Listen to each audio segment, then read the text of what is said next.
CHIMAWMPA ZUN bungrukna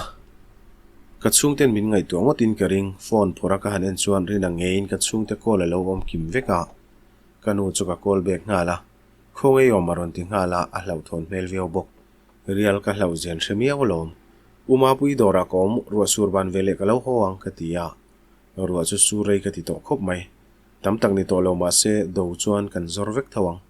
asur tam to chuang lawa I win ron throi che ro se lo ha ro ti le umama au chu rol ngala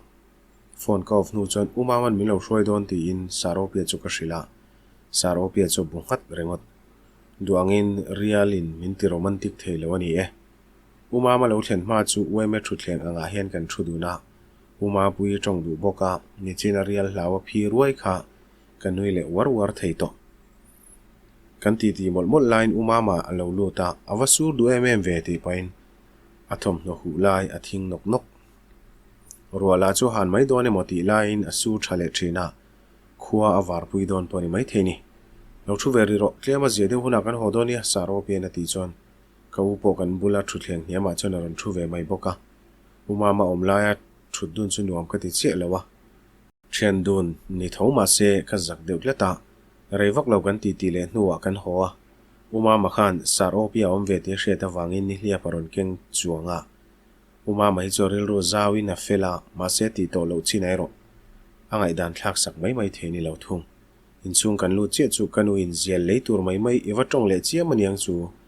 rielin a deng hlum lo che kha van nei in ti le ro alo tinghal muara ka ngoi kar ringot min ngai to em wang zo kani ti ka shave tlat hanin thlak thoi ro idam lo wange ati le chon pindan lam ka pana kain thlak zoa kamungal rezain hoi chon alum nuam ta khop mai zing ka thau chu zanlama ruwa ka do wange ka rit bura ka beka nangut ngut bok damdoi mum ni ngot ka homa klasa ka muthu em lawang chu saro pe nen bok kanin phur le a ama ka chuk na nga bok ka chuk le a atlan le chi atia vielite thian hawan ron lang lol an tong thei sia sar nen kanin phur ti college pu min an thanghal vek don ani hi tinge sar khana ron phur che a amit kausan ak paina ti tange kan vengai na nga ka tiliam puat anu pui turina thik lo chem ni mi pa ni mai to turonin phurtir te chuwa omze nei dewa men kwal ral pain rin kiri chona tia engma la hin thave boxi lo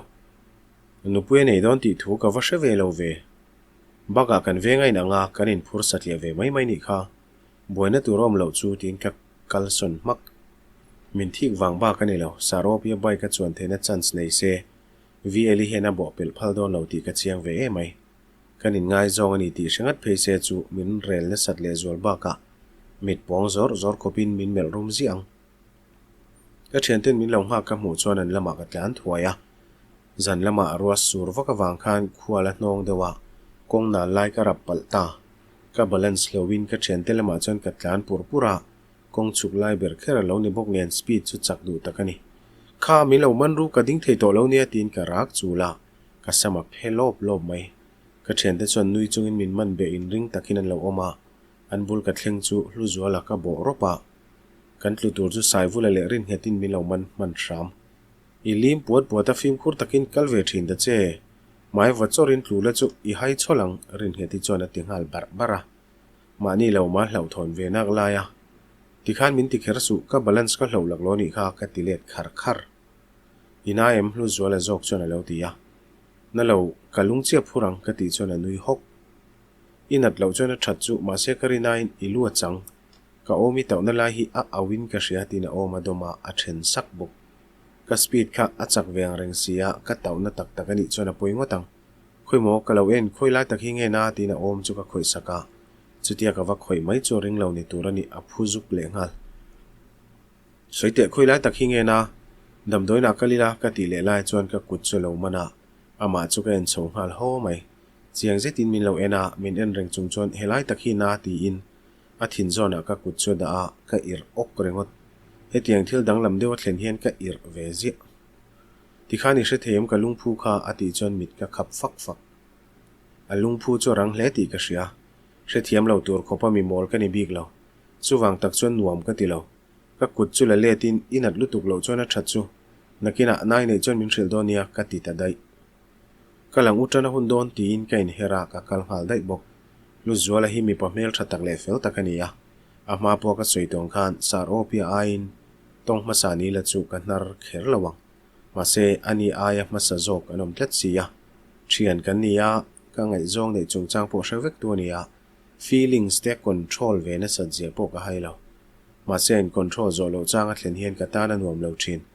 ani pon nuama ti bikin ka ring lo kalaka a feelings te bo ma chu in kom tam lo ka du atu ve ve tan po nuam lo ru riau rinang in class kan lu chu VLT chen ho in nui pat chung in min lo mel ral rala midang ho in min en ve da na tang sar opien en kan in phur chung chang kha class pu minan ria ti hai ruala ni lo ma se poi ka ti lo kan class mi te chu kangam vek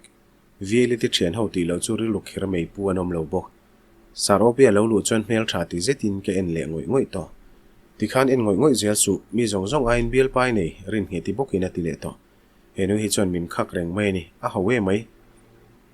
official takin ka bial pa ni to adule mit mutsuak wa pon ka enanga ka ti chuan a chek lak le nang ni ho nen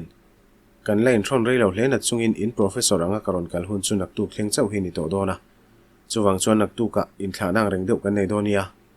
ati chuan che chang loina ma chu ka en top tinge engma min thril lo le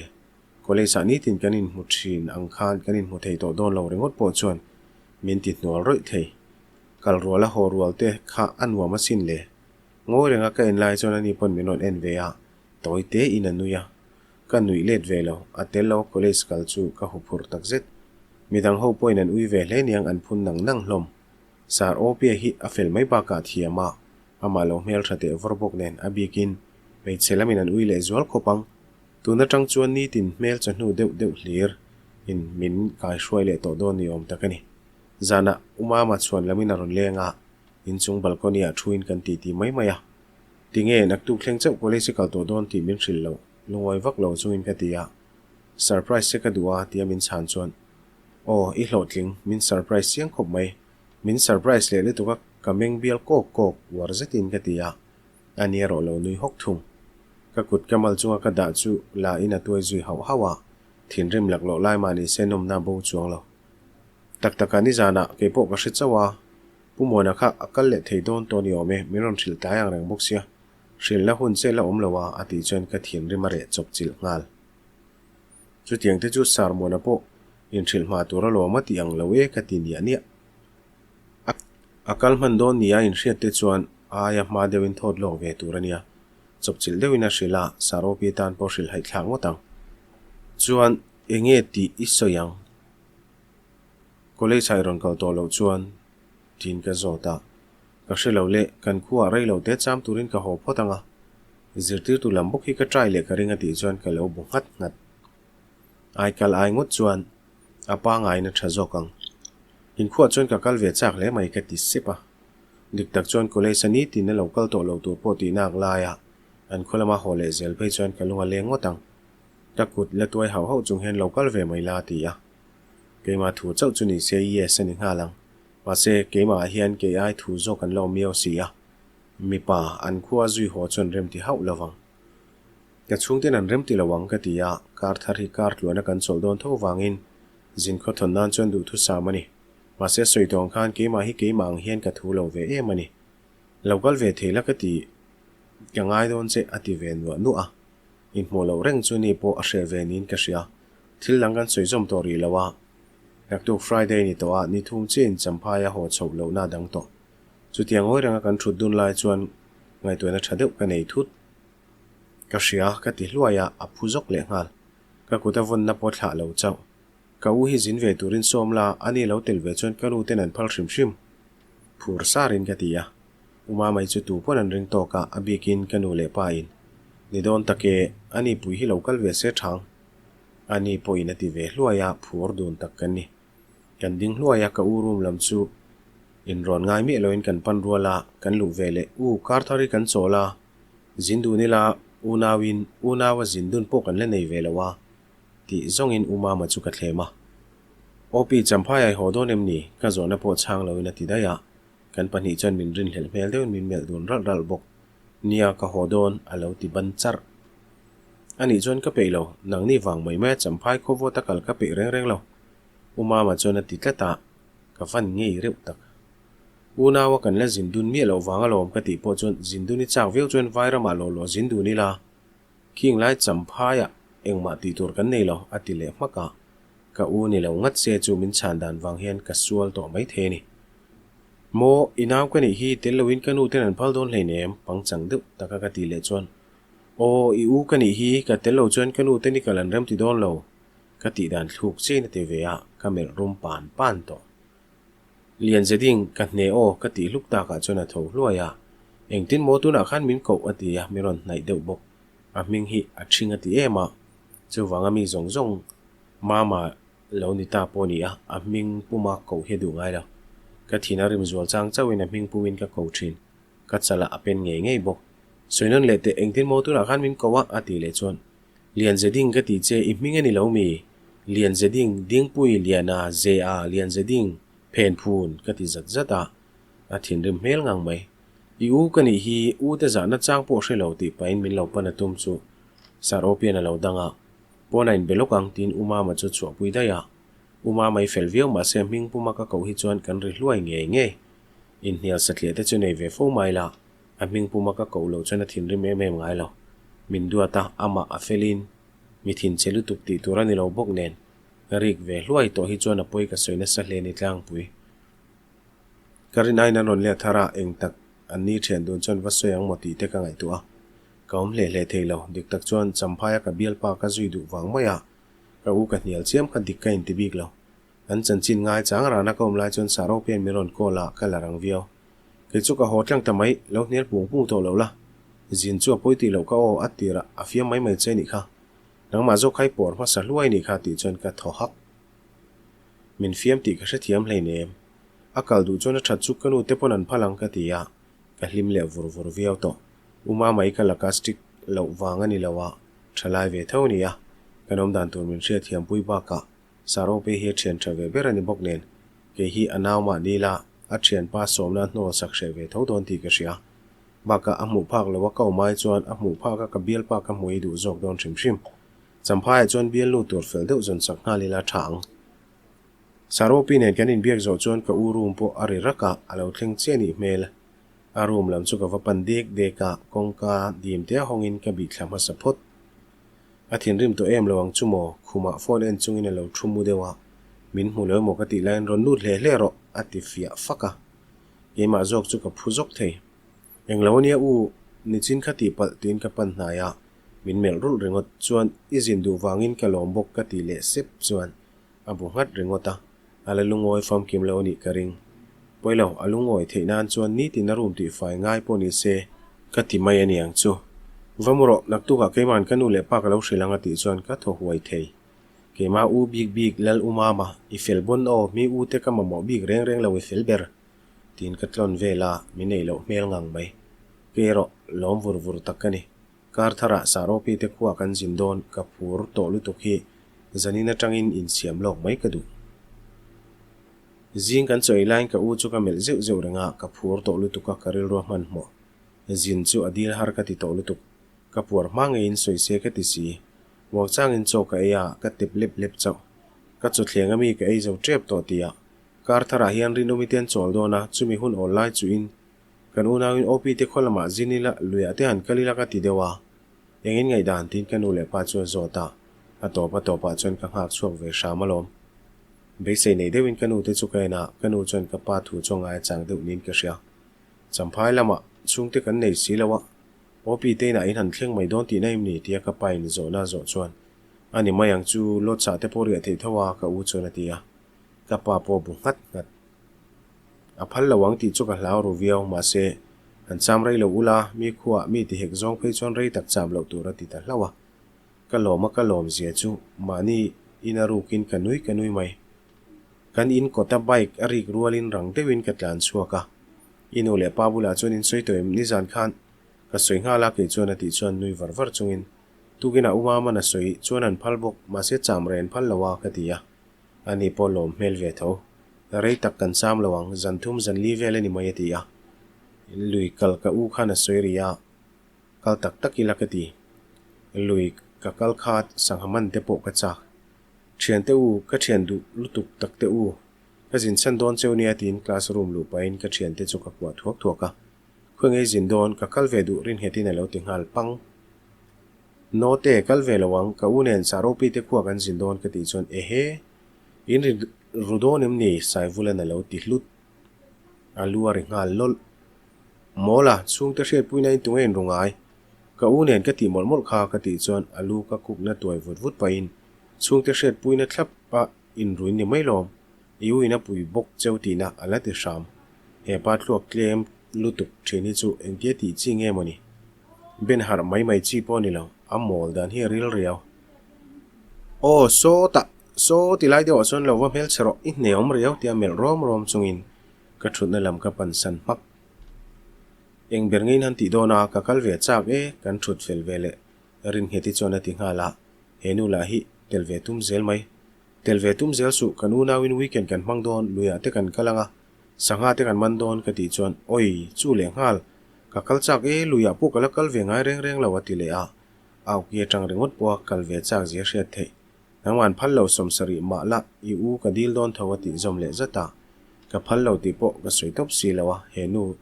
zeng zum thin hi chu nakina kan soidonia achang hi chon kan unaw zinga mi ni emo ka ti thin ka ti chon kania lom nu hun lo pasang kan nia chuwang chon tel lo thei kan ni lawati hama ama la chon nui duai le ngal kepo kanui ve top angai na om thlod lo henu hi chu phal lo engang maila atum to chona kal don tho sar opia ka bia ka ngai ti na ni mai sar opia class alo lu chon ke lo nui sanga attention ka pe tha le bok voin chu kan last day ni boka lekha zilo in thil lang kan ti don nia ti chon kan lo aw dur le zo na le chana hun pangang o indu du min zo tu lak lo changang cheu in zirlai lam emo zirlai pe lam po thei vek atia ama chon nui sang bok si apmel thasa sia muawan nom le zual tak sar heta i thok to lo ni chon enge thoi tum deu tin kan class athiam thei ber chona zot pasabera he chumin thil vek to wangin a rukin nuam kaloti ke ma zo khen lo chan khal mai te kadu ka shelo le zirtir tu ni le ro cha gom tin an nui suka zona dang nei la o me mati zom zat bok chuta tlar malama tang vi ele chon ban pharwa pa hian sar bial lui nei em tin a zota vi ele kherin a zot chu elo ru le viau mai la saropia chan dan tur chu ka hre chak tho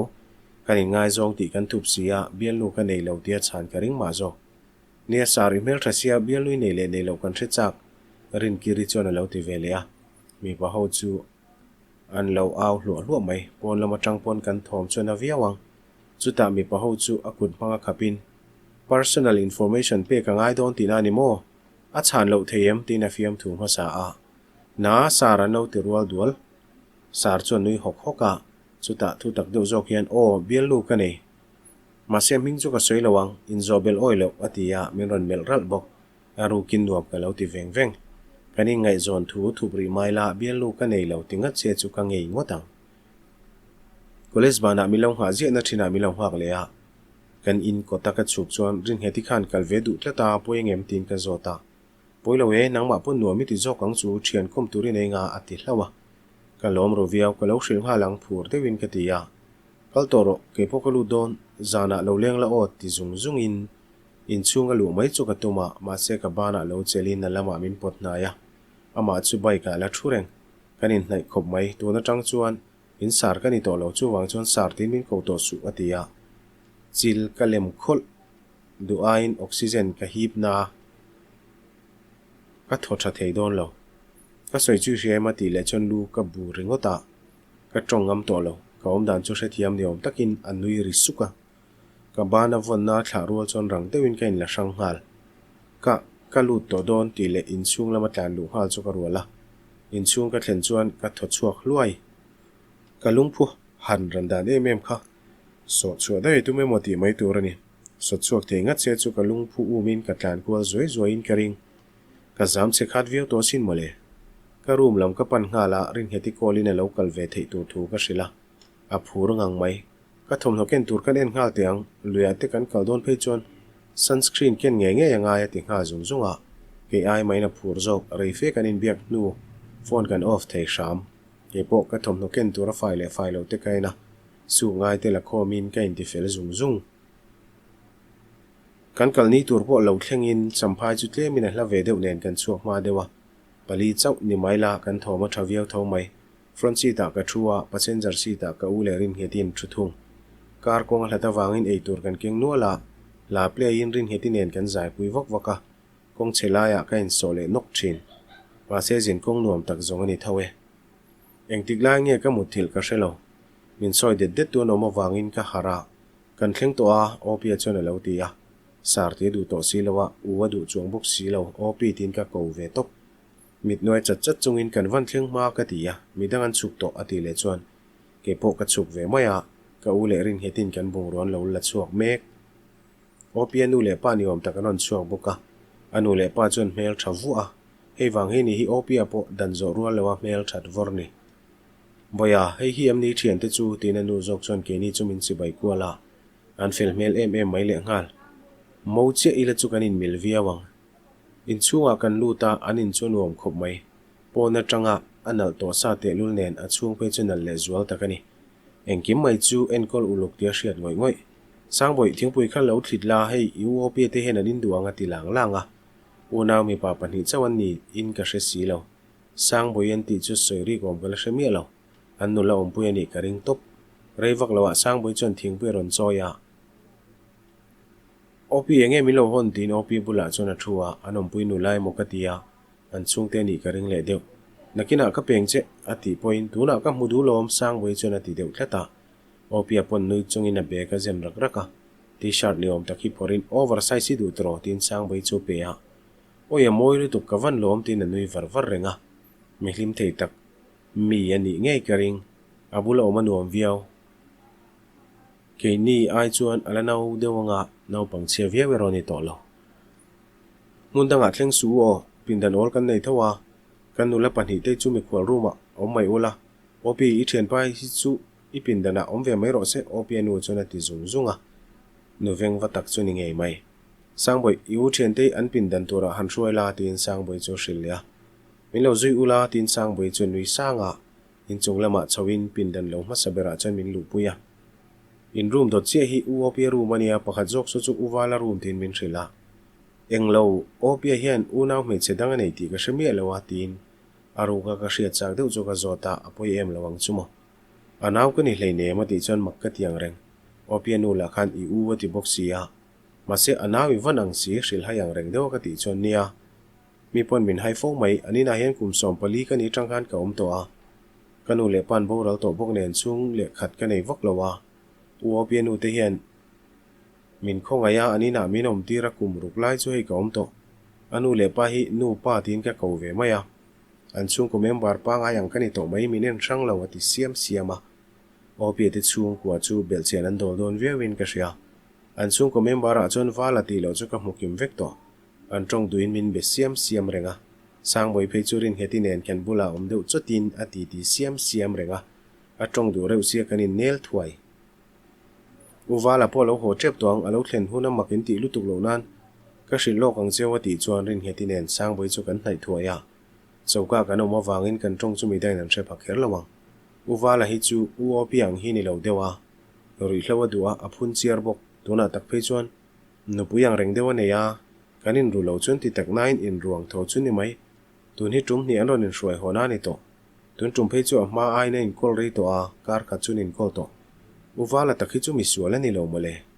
ri hlo hian ati buai ve a abial nu la hen anun khal ngil chu soilo du huna an rui du na nakina makin ti lutuk lo nan ka hrin lok cheu ni chu mei chia hruai ho ti phei chu uopi a kan la hril ngam lo a thin rim don lutuk ka ti chon soi mai tur po kan threlo chung ko om tak ne lang te po hian a ruk chon buaina neu an lo nei ve thoni hi ka tiril ru tangot chauka opian nu ron lu ve ta ka wangin thil dang kan soi daya kan nui le hok thin dar somrik don to wangin muttumin kanin tin tu a kong thui tak tlan kan ni bok nen ka taksa sil thu mai in chung lampan kat tum lai chuan kong kapui ron ri roka opia u ni om tak le mei che pakhathin ron in zui luta an mit menga tang rengot po an film lo tia hriat thei opi lo thleng toilo opia u chona tia a tong po se chil deuh opia ka en chona u chu chan tu mom poina lang lawa amel run rengot kha nupui ron ru hoti naim ni anu dewa chona tia uwala chon mei chadara kwa pain rulawe alo riak ri doni hitin anui hukhuka a mela chiar than lo nen rui lo ti na satwange a thing ru riau zu he deuh hi chu mel thavio ma sen mel ya puam deuh tlata an mel zu ka ti mai ka soi thiam chia lo in ru box si lo ria dun tung thau box si chu engei nom zia opia chona ti le a au te om dan chu alom te chiam lo ani ti chu kan theve kang boya yu te chu en liam ri mai mai te khwa war se la ka hril fiang che anu numa pui chona lo ti sok soka an ri khluai chu hlau ni berin ka sia in voi khatna ni lo ni mo ati nuwa naktu ka hoti rang che ati zui le maka au ngai dan chu ni lo ve ta deu niang I thu lo lutuk la lom pui ka bielu nia ka dule kaina hian ka hruai hoang nau pang zo kini kha I soi tu reng ma om lo ati let ve ta khar khara pindan lama chho mai an tum chu kanu le pa za na nei mi lo a in du do kan in chunga in sapatal hi ka rem ti lo hein hi ka in ve thawani hi shero ati le faka I u hi min waza lo ve nang poni bielu ron hruai ho ni lom ni engma kan soi se lo ngoi rangin min en liam ve mai mai ro I thei lo le kanin hi chu san makla ni mai uwala chona ti le a au ki po sang deu to chu tia ke min mer tel ta chu nuam lo ka tiang reng midang mer tel su kan hruai ho da nei nang lo u zok po ni la thu tha ni chon ka thu soi hi zom ro obia chona ti le maka du to ro mu pho ta u aza thak e mai u nau pani lek si inin ngei lo lutuk wala inau soyang khan thu tha chu nau zok soi po ni se zom rengot ro chon nang po ompui I u hi ang mi po ni se zaro pa ber chona ti ta a tu te man tong to lo numa puin mit meya pindana opia hruai chho tura min ti wangin nyom lo ti deuh chungin opia chu ka ban de a ruma chawang ka ti mol top ngeron ena ka mit mei mangin buena siam lo sham turin kang ye na ka po dat chon ol sam deu na kal ve maya kan zan khatna atang boro ka nuam lo ka be seile tumdan angin kan chol mang hi kanom don lo ni na lang riau mai in chunga kan chawa midang chu pindanan lut ngal mai kele opia ro balkonia kan thua azia lo le mai kanina izan khat hun man na tu le ngal atia atong ring shan lo kan malam latak chu a ena nom lo ti lutuk ka hlau wangin chung ko tin hian buina kan nei vekalom keni chu min ngai to du chu kan thre thiam lutuk ania ka tia mi han hem vel du hi ka thiam velo min hre chiang chho zelanga min ngai zong hi in sir mai theini kan chung ko chu boi thak na lai riau kan neya tin zalo deu na nuya ka huai sen na zong zong ne na kuta ka von saka miron mel zok nge nge nangman min thren ma sa te ni ngot lo chon ke chon ka thren ma sa lawang che puitling lo tur in zom na ka siam pui lo cha engkim huamin ka ngai zong to che chung ko buina ti vel chu in thren chana tling lo buina nei lo chung ko kanom hlei nem ka tia a ha dam mel ve so chon ka ria zanin an unau boro ka wangin in thashunga mi pa nga ania a om ve reng ma se kha tiang thil wang mai mai khan an chung ko ka mu ne pha hau lo soi tong khan chung ko tin hian buai nei nang lo kan nei vek te ku chu ma zo ke na vuana la ka ngi na fop zeu ka lung phu ni le dup dup to email chang ni lo ni ril ru po thatela tia anui sup le ngal ka lai le zo vek to thil then ka ti chunga ya kala nei thei me lo ni atlai deuh to wangin mut ka rota pinden kong kabula dingin min en wangwanga anui le sup thin enge kamaya thil kai omem ni ka tia min ti kon fi lo zo vek don alua thing ringota alanui reng si wangin ka omala nuam thei chuang lo soi thamai mai te enge kamaya kai ti pain ka mai chu ka tuaya engma thil kai omang ka shelo chuta opia chon hei hi ti pain ka mai zona thil kai ni om takhi akutaron da a chunglama khai chho zela akuta khai chho chu ka en ve zela chutia ka dak chho lai chu milo fop thut ka phuna sal tu ka kain la sang rang viau amala chu anwe zat mel viau le ngal iwa phuna sa ve nui ru ru chunga ti chuan ka in ring man lo tin ka changa ka in ring man lo tak tak in rin na man pom lo shrim shrim chuta alama min pot na in tuna chuan lo in ring man ro tin anui suka inon fob le ta tuna chuan ka in ring man to ma se chan le dan ka thiam chuang lo mi pa kala fob ngai miau lo wa eng te ti tur ngai ka shelo tv vela min fob lai chu mungun viau mai la le practice ve mi lo tan chuan angai na thlot ka shelo ka mu hi zeng ni main ka ria fo ka nuam lo ngotang ain lak ran nu chuan a kut jung puin ka mu chu tuaya mit ka khap fak fak rengot chan le dan tangel po ka thiam lo chu ka zak ngar ngar ama po chu ka en thangam to lo ka dan chu hre thiam ania angai that thla ke atia asoyom zia ka hria ani po in zeilo min ti na mi kala fo ngai lawa in thla hrung deuin ka tia tong po ka tong ring ngam lo ka zirti rang chenga I thiam vat mayang in zirti nuam lo zok zok ani hleinem ati le phei chuan ka hmai sa hat to ka lai chiat zo vek main pin dena ka lu watangai motui ti thutin ruma rang deuin ka lu ta anui ri hok chu ka hreman kan ti kha tabuka kan soi du ange o tun chum chu aziak tuin mi lo ngai thiam sela kan story a hian tun lai kan nun lang chiang deu omin ka hria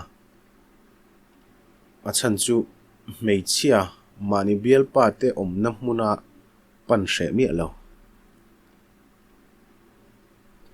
tiang hi tun lai kan story a hian tam ta khop maya chu mi om zia chu aziak tu ka dem lo ania ton thu danga po a om nual kan hu fo kha thon thu reng reng hi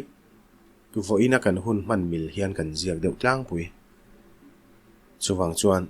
kan thalai te hi kan lo zabuai kwal vel to hle ni ti kan thon thu hian atar lang chiang viawin ka hria ei hi kanin adjust dewangai mei chia hian kan ti amoi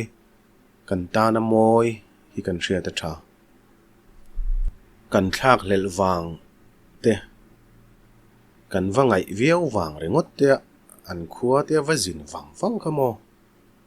azia lo aza thak deuh lek antinan chol mangpa ngai na thok chara kum khata voi khat vel chol man zeu neya han zin zok te chu ni se chu po ami pa a chua the ngang lo wang chung te chu a hria thiam theng emo ko te kala hria thiam chia chuang lo mai the ke phei chuan zong in khuwa kania kan khuwa ai zola bian lu nei tai la ka bian lu ron jin se ka dong song thiam don lo ke chu mi zawril ru hian a dong song thiam don lo kan da zat ta deuh ti na ni chu ndu le lo lan na deuh mai ro ka chu ma hria thiam thei lo ke chu ka tiang chi kha tun lai nei ka pom lei thei lo ti na ni chu deuh bera ina ja su ka ngai veang mai ro chu thil thaber lo zong de na pom vek hi ka thei ve lo